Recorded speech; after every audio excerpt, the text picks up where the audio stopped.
Kita buka dengan informasi pertama, Saudara. Puluhan orang dalam pantauan atau ODP yang baru kembali dari daerah penularan luar Aceh dan tenaga medis dari sejumlah puskesmas atau klinik yang ada di Kota Banda Aceh menjalani tes swab massal gratis di Puskesmas Kuta Alam, Kota Banda Aceh, Rabu siang.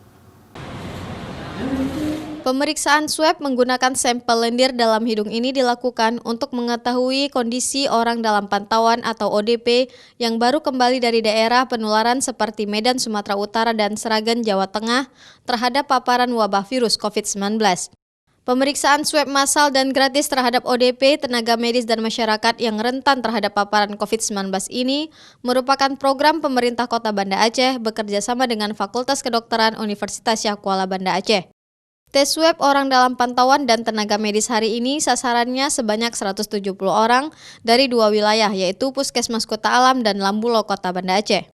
Masyarakat yang status sebagai ODP, kemudian yang potensial terhadap kasus COVID ini adalah yang penyakit penyerta komorbid, kemudian tenaga kesehatan yang rentan dengan pelayanan kesehatan. Pemeriksaan swab menggunakan sampel lendir yang diambil dalam hidung dari 170 pasien ODP dan tenaga medis ini, hasilnya akan keluar 3 hari mendatang.